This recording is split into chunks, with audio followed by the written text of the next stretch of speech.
Barakta Yahweh, Barakta Yahushai, Barakta Yahweh, Barakta Yahushai, Barakta Yahweh, Ba'ashem, Yahushai, Ba'ashem, Kodash.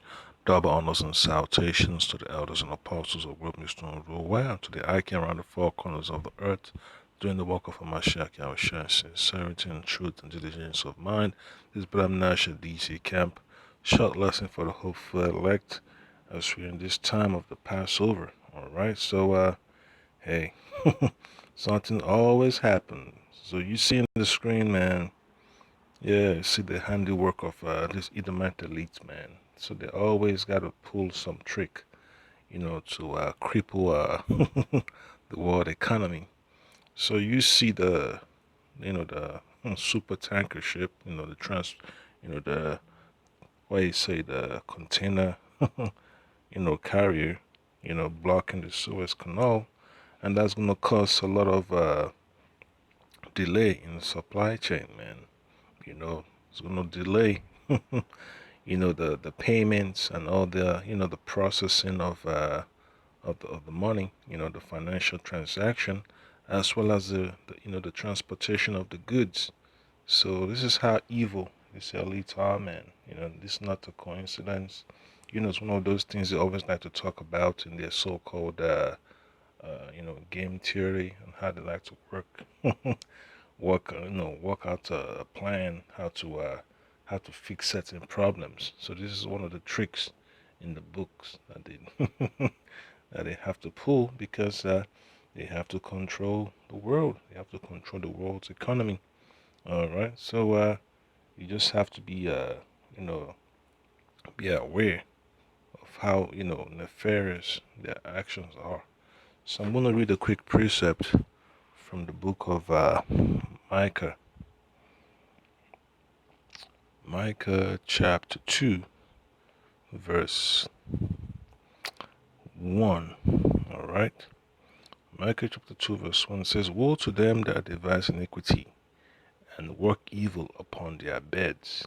When the morning is light, they practice it because it is in the power of their hand.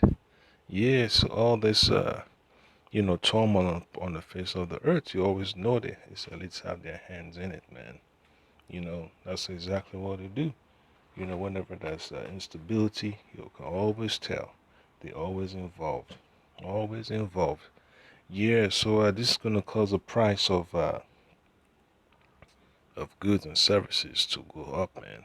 And you already know, experts are already talking about it's another trick for them to hide inflation, since the so-called Federal Reserve and their cronies, are pushing for the what you call it, a digital economy, where you have to get rid of cash and you have to bring in an economy that they can control and track. So this is one of the tricks they use to cover their tracks. So it's gonna get messed up anyway. You don't know. They're telling the whole world it might take about a week, to get the ship out of that location where it's stuck, and still yet you have other ships waiting in line to pass through. All right, so I'll play the clip real quick, and then you understand how much you know of a delay these ships will have to deal with. A giant container ship wedged from bank to bank, blocking one of the world's most important ships. The 400-metre-long Ever Given got stuck on Tuesday morning, running aground in high winds, reportedly after a power failure on board. A fleet of tugboats has been trying to refloat the mega ship ever since, while a digger, tiny by comparison, tries to extricate her bow from the eastern bank. They would be trying to remove anything that is easy to remove. But the location where they're stuck is actually quite, it's not near a port. It is actually quite a distance away from anything. And this is where the clear option is lots and lots of tugboats and digging around the side. 12% of global trade passes through the canal in Egypt between the goods passing between Europe and Asia around Africa. The Ever Given's mishap temporarily closed a route that's used by 50 large ships every day. With the canal blocked, scores of vessels were left waiting in maritime traffic jams at either end. This was the picture at 1600 hours GMT on Wednesday.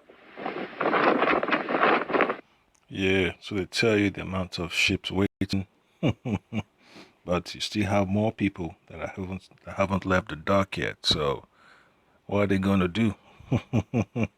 What are they gonna do? So you're gonna have some ships just waiting at the dock. They can't leave, all right, because there's a delay and they can be choking up the shipping lanes on the high seas. So this is how crooked Esau's his rulership is, man. Causing the world to suffer, and those countries that don't have a strong economy, they're gonna suffer because of agendas like this. So it's not far-fetched, man, to see, to know how far these these rulers of the works of darkness, how far they're gonna go to exercise their control on economies. They already crippled the so-called world economy with all these restrictions with C-19. So what else don't you think they're not gonna do? So they're desperate, man, to hold on to power, and they would do anything. All right. So Micah chapter 2 verse 2 says, and they covet fields, and they take them by violence, and houses, and they take them away.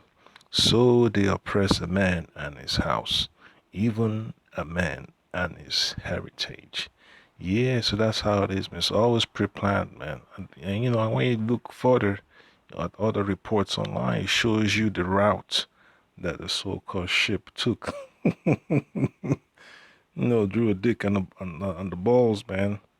And then just jammed up the whole Suez Canal, man. So that's just a message from the elites of the world, man, that they're serious about the agenda, and that's how terrible they are, So they're willing to do anything to hold the world hostage, all right?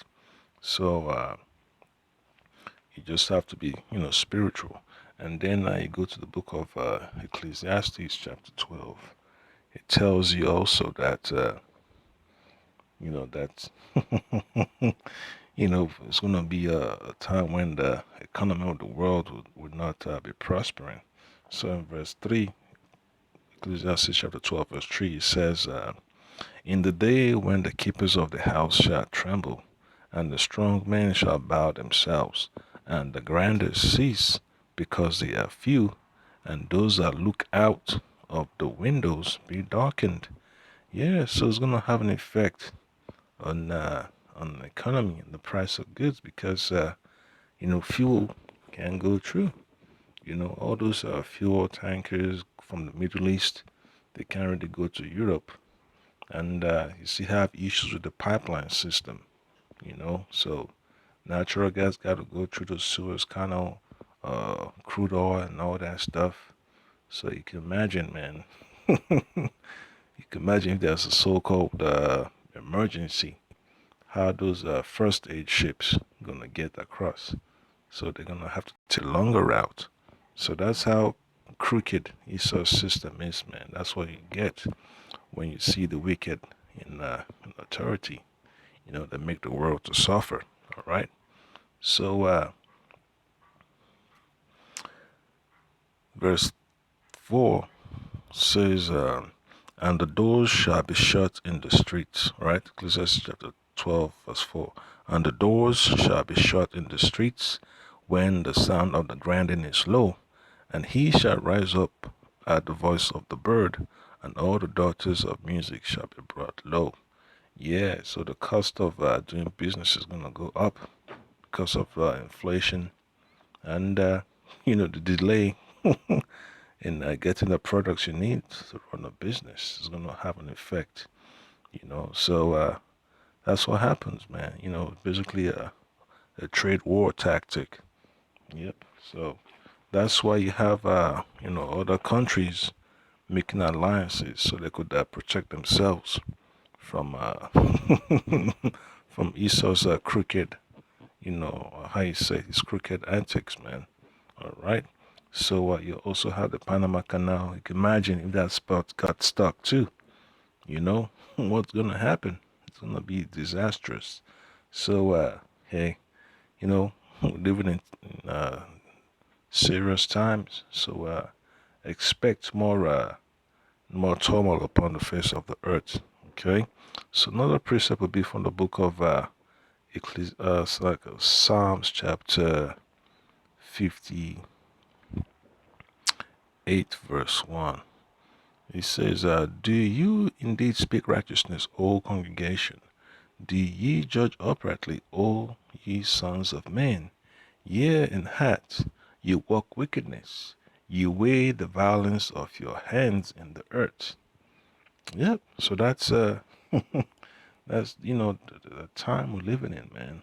We're living in terrible times. Where Esau has to get whatever he wants through acts of violence.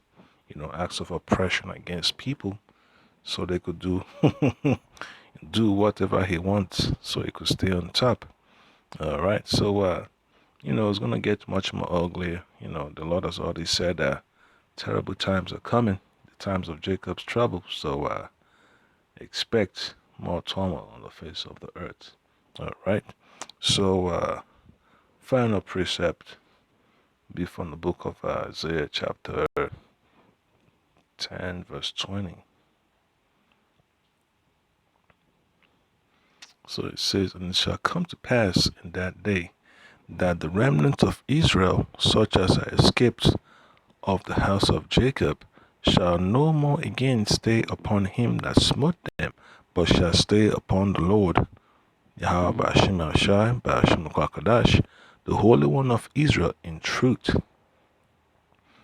Verse 21, The remnant shall return, even the remnant of Jacob, unto the mighty power. Yep. So our people, man, when the Lord delivers us out of the hands of these these wicked nations, man, these wicked Edomites, man. Whew, oh boy, it's going to be a huge relief. You won't have to worry about inflation, oppression, extermination and all that stuff, man. It's just a lot to think about. When you see your enemy, causing so much turmoil upon the face of the earth, you just ask yourself, how long, does this have to continue? And no one can do anything about it until you understand why the Lord wants us to be patient, and let the prophecy have its course. So that's an issue, you have to always keep in mind. Just put your trust in the Lord, and He already has a plan to get us out of the rulership of of Esau, man. So it just shows you, man. You see all the traffic delays, man. That's money being held up.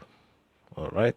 So that's the point that I can, don't put your trust in a system like this, man. You see how much, of a collapsing model it is. It's not, it's not something you can depend on. All right. So that's the point that I can hope you've been edified. Abaratuza, we keep an eye out for more prophecies. Shalom.